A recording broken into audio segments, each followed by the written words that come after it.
Our next speaker once wrote a computer program that uses mathematical models to identify the authors of ancient Greek texts based on their writing style. He also runs and owns a beauty salon and a spa. He says all of these experiences have told him where healthcare is headed. Please welcome Thompson Aderinkomi.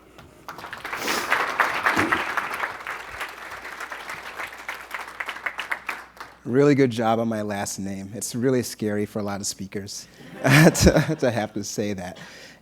But Thompson is my first name that's not reversed. My parents liked the governor of Wisconsin, Tommy Thompson, around the time I was born. And so that's part of where that comes from. But what I want to talk to you today is about experiences, like places that we go, money that we spend to get into places, and sometimes to just get to those places. And Disney World is one of these places where families, 17.2 million people go to Disney World every year in Orlando.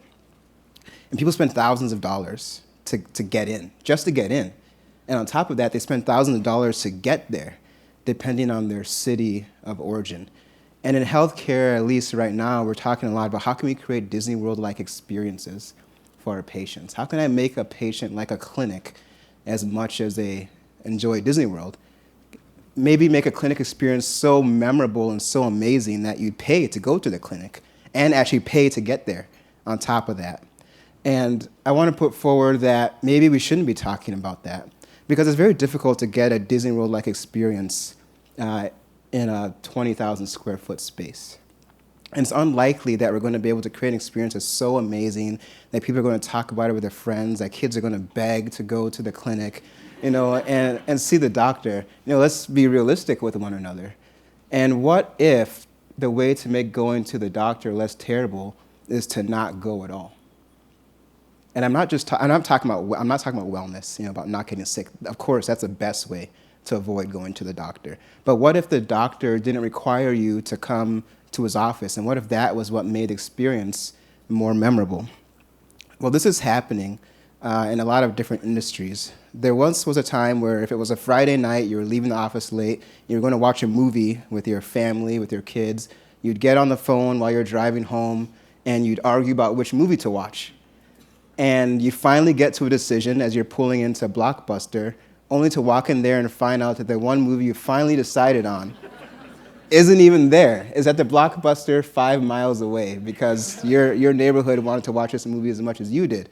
So you're trolling up and down the aisles looking for the movie that you're going to get because you're already there, and you end up buying a movie or renting a movie that no one really wants to see anyways. But then along came Netflix and completely changed the experience. Nobody was asking for better DVDs or Blu-ray discs, even though we got them. Nobody was asking for discs that never scratched, or DVD players that never skipped. What people wanted was a better experience. And Netflix provided that by saying you don't have to go to Blockbuster or to a bricks and mortar location to get that disc. You can search through millions of movies from the comfort of your couch. You can read reviews. You can filter based on different factors to quickly come to a conclusion about which movie is the optimal movie to watch that night for you and your family. And it's not just movies. It's not just the home rental movie service. Grocery stores. Instacart just moved into Minneapolis. That's where I'm from. That's where I came from today. And Instacart's in the same building as my company. And one of my team members, in the first week of Instacart being in our city, used them 3 times. She has a 1-year-old, and her life is very busy, first-time parent. And she said Instacart is a lifesaver. They went to the grocery store for her. They went to Target for her. They made her life incredibly easy. She didn't ask for a better grocery store experience. She didn't ask for better quality Target experience. She just wanted someone to go get the stuff for her and bring it to her. And this is happening in many industries, and these are just 2 examples.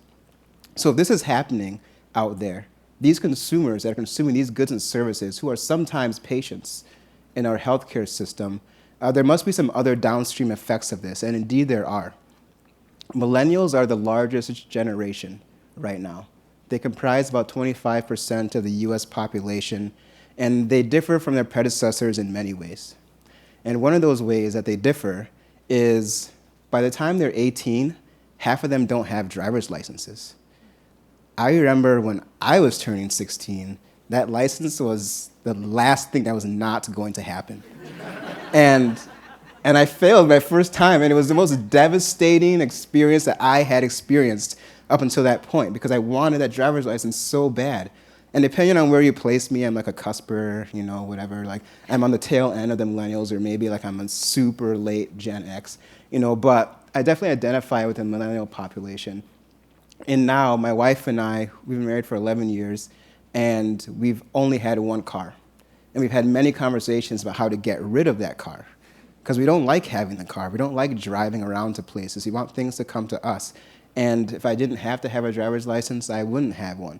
Another thing that differentiates the millennials from their predecessors is, naturally, if you don't have a driver's license, you're not buying cars. Certainly not buying new cars. So if you have this population who's used to Netflix and Instacart and Blue Apron and Bite Squad and Uber, and they don't have driver's licenses, and their earning potential is growing, they're becoming a larger, more dominant voice in our economy, in our country, then what that leaves is a door open for other innovators. And don't worry, I'll get back to healthcare eventually. And these innovators have seen what's happening. And I'm not going to belabor the dominance of Uber and Lyft and other ride-sharing services, but what I want to talk about is self-driving cars. This has an implication for all of us. And a lot of people are like, self-driving cars, that's like 50 years away. And even then, only like 20% of cars will be self-driving. Well, people said the same thing about self-driving elevators. There was a time in the early 1900s where people were like, I am not getting in a metal box that's suspended by a cable hundreds of feet in the air without a person there to control it and to guide me to the floor that I want to get to. Elevator operators were a critical and large component of the morning commute in most cities. What if the door closes on my leg and I'm trying to get out? Or what if I can't get out because the machine won't let me out? These are the things people said about elevators. It took 50 years until the general US population became comfortable with self-driving elevators. So the same thing is going to happen with self-driving cars. Let's just be realistic. And what that means for companies like Uber and for all of us is that car sharing becomes infinitely more efficient. And not only can you move people around efficiently, you can move things around very efficiently and more safely, at a lower cost. And, pile in there, electric cars and solar cars and all that kind of stuff. It just gets better and better. I'm very excited to be alive at this time, to see all these changes. I talk with my wife about our 5-year-old son now, and we talk about how he's not going to remember what it was like before this stuff, was all here. But us people in this room, we're very special because we remember. We're going to remember what it was like before the future. And this future is upon us, and it has implications for healthcare. So if I'm only willing to pay to go to Disney World, sorry, I'm turning my back on the cameras. If I'm only willing to pay to go to Disney World, like experiences, if I don't have a driver's license, and I don't have a car, and on top of that, I can just wave my hand and a driverless car will come pick me up, to go where I want to go, then when I do go somewhere, I'm going to make sure it's really worth it. It has to really be worth it, because it's going to cost something to travel. Right now, our transportation costs are fixed for most of us. You have your car, you use it 4% in a year, so really it's like one of your biggest expenses, probably even more than your house, given how little you use your car. But if transportation costs become entirely variable, that means in every purchase decision where you're leaving your house, you're going to include the cost of transportation. So that place you're going better well be worth it to pay that cost, because you don't have a car and you don't have a driver's license. And I believe this is what primary care should be. I believe that we don't necessarily need more clinics. We don't need better clinics. We need clinics that come to the patient, because that's what consumers want, and that's what consumers need.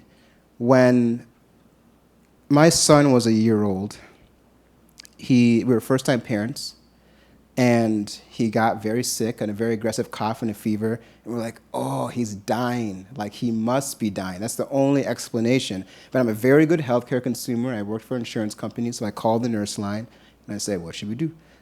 And they're like, oh, yeah, come in to the clinic.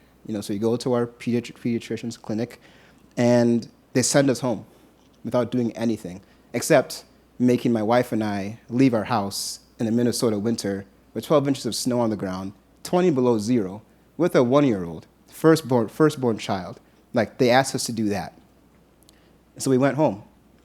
And then the cough and the fever just got worse. So we called the nurse line again. Didn't go to the ER, didn't go to the urgent care because I'm a good healthcare consumer, right? I don't do that kind of stuff. So we go in again, and the same thing happens.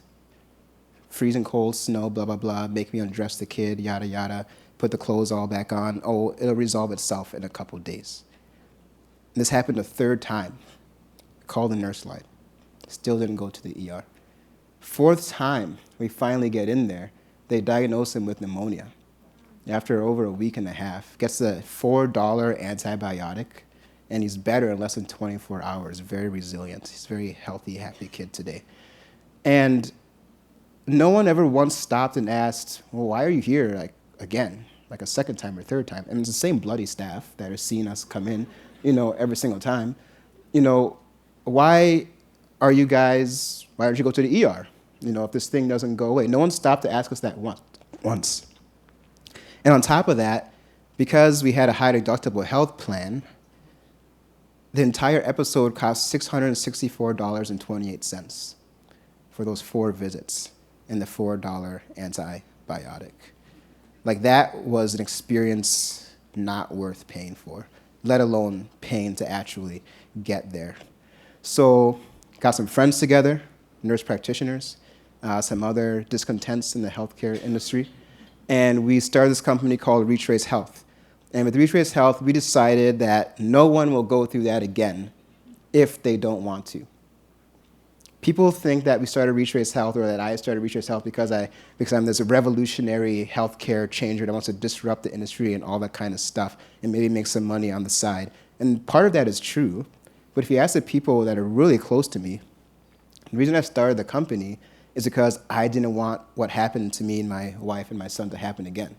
Like, that literally is why I started the company with such fervor and energy and excitement, because I didn't want that to happen again if my kid happened to get pneumonia.